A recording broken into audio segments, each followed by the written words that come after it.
How's it going, YouTube? My name is Andreas. In this video, I'm going to tell you why I love poker. Poker, in a lot of ways for me, has been my child's dream. When I grew up, I always liked to compete. I always liked to, strategize on things, on figuring things out. And I also loved sports and competing there, but apparently I've never discovered a sport where I was better than just good or very good, but be exceptional and basically being able to compete at that sport for a living, making a career out of it. So poker in a lot of ways, now picking it up like at the age of 20 and basically playing poker for about a decade now, has been more than fair to me. I've been given the opportunity to buy this game to do exactly what I would have done in sports or would have tried to do in sports, so it might have not succeeded. And, I think I'm eternally grateful for the fact that I've discovered this game and being able to play this game and make money off of it and more importantly, compete. Poker also, in a lot of ways, is one of the fairest things that you can do, especially if you think about it long term.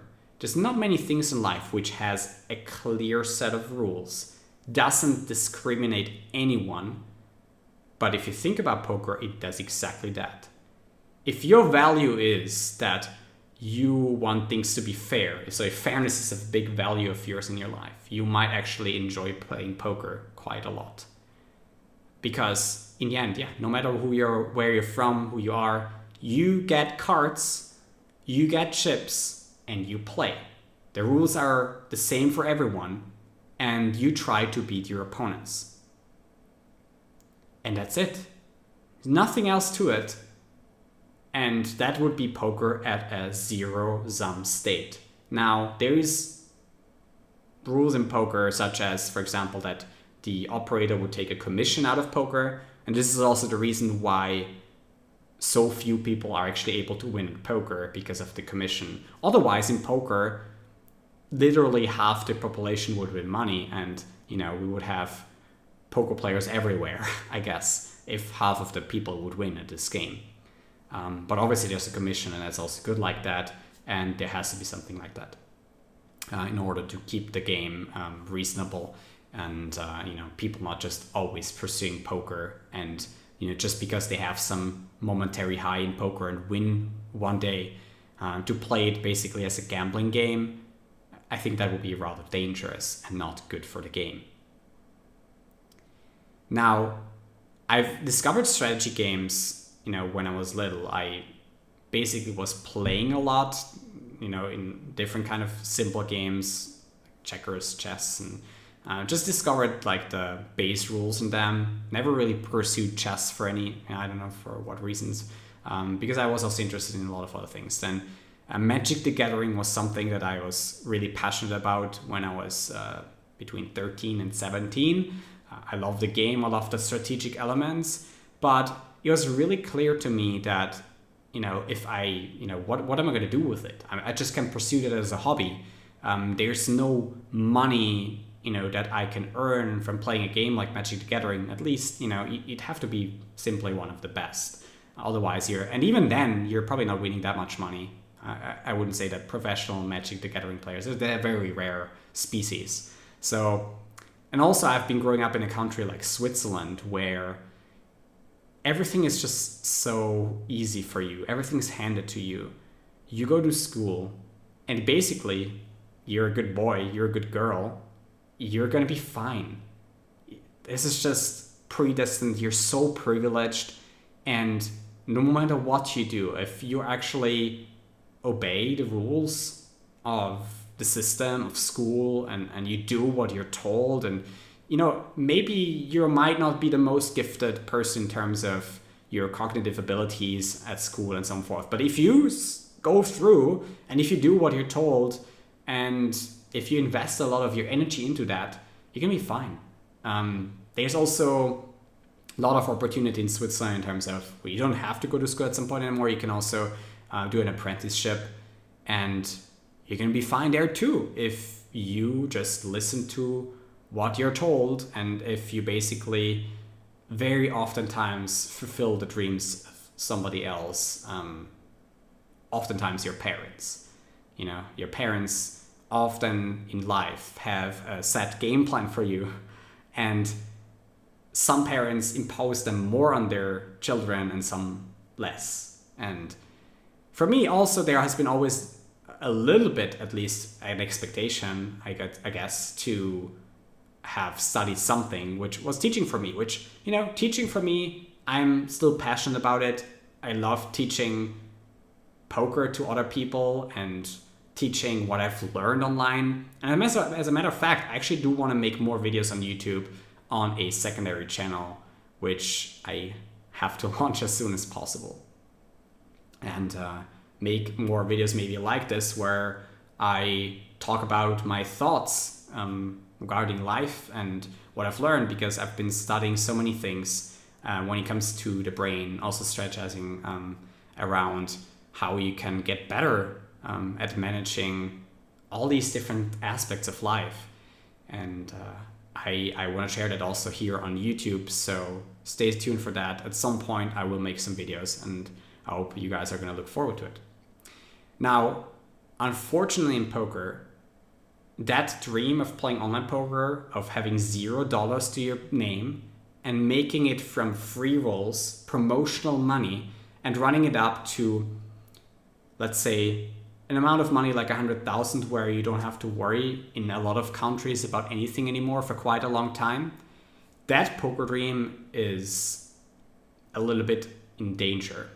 There's a lot of forces in poker which want to make the game less pure than it is right now. They want to change the state of the game. They want to change the rules of the game. They want to, for example, drive some people out of the game. They want to make rules for who's able to play the game. Very much different from a purist form of poker where everyone can play at any time if they basically bring up the stake, the money to play. And, you know, for the last 2 decades, you could always play free rolls. So everyone was able to play at some point, even without having any money to their name.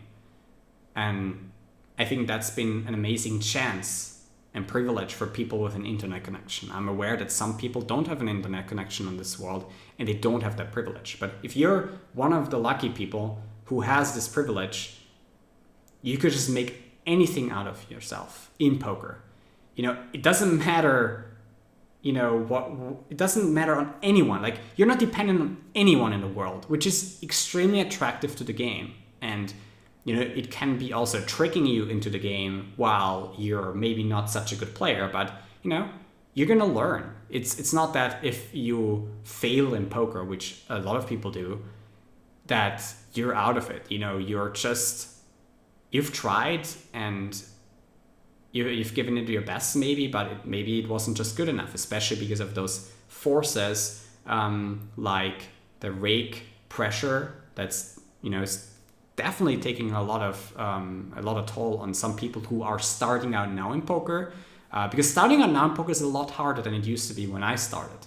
And whereas I think I still could do it, it's a lot higher effort, and it requires you to basically live in a very cheap apartment with just an internet connection, and to basically be a huge nit about life.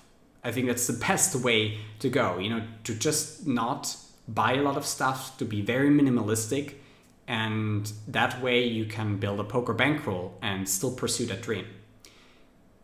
And I just hope that some people realize that some of these recent changes that people have been making, for example, like, you know, private games, more rig is better, that these are not overall good for poker. And what I want to make here on YouTube is I want to raise this awareness for this game and what it is, that it's literally the fairest, one of the fairest games there is, you know. Long term, the best people are going to succeed. Short term, some people can win a tournament here and there and win a lot of money, blah, blah, blah. But long term, it's really about quality and putting in effort. And again, you're not relying on anybody. Nobody else tells you what to do. You're completely free. and you can take 100% ownership of what you do in poker. And over like a decade, if you play lots of poker, you actually get what you deserve, like with a very, very high frequency, unless you play, only 10,000 people player tournaments, which, might lead you to have the longest downswing of your life. And but that's more poker complex, and I want to leave this video more for also people who are just interested in poker.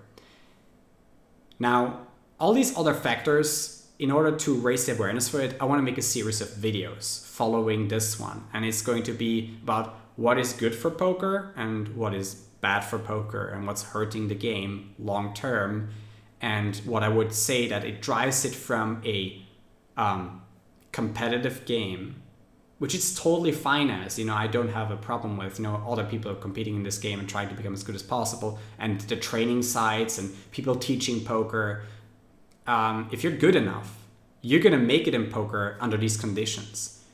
What is a problem, though, is that, first of all, rake is increased by an extreme amount. So the commissions that get taken out of poker are so high that we're so far away from a zero-sum game that only maybe 1 or 2% players can win, which I might be still proud of that. But then it would also drive down my bottom line compared to maybe a top 0.1 or 0.01 player who is still, at the top. You're still going to take the money, especially if you're playing the right games. Now, how do we preserve that dream? Well, I think it's really important we start talking about poker and keeping it as clean, as pure as possible as the game. We love it. I actually asked on Twitter how much people care about poker. Now, here's though what I think. And that is, a lot of people will say, yes, they care about poker, but their actions, they basically tell another story. They disrespect the game a lot. And they do it in many ways.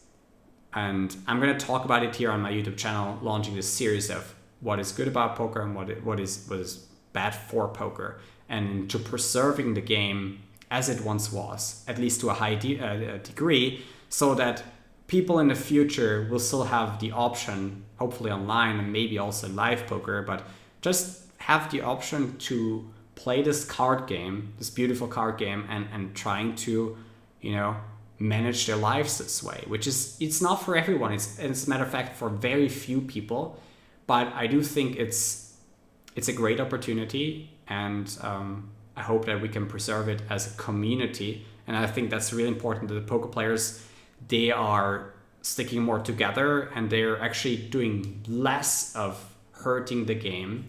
And I'm going to make a few videos about it here on YouTube, and I hope you guys are going to look forward to that.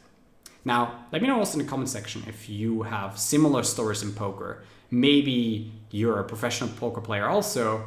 Let me know in the comments what your story was, and how much you still care about the game and how much you care about others having the same opportunity that you had, the same privilege. Let me know in the comments. If you enjoyed this video, don't forget to hit the thumbs up and subscribe to the channel if you want to see those future videos here on this channel. My name is Andreas, and this has been it for this video, Why I Love Poker. Hope you guys enjoyed it. See you guys next time.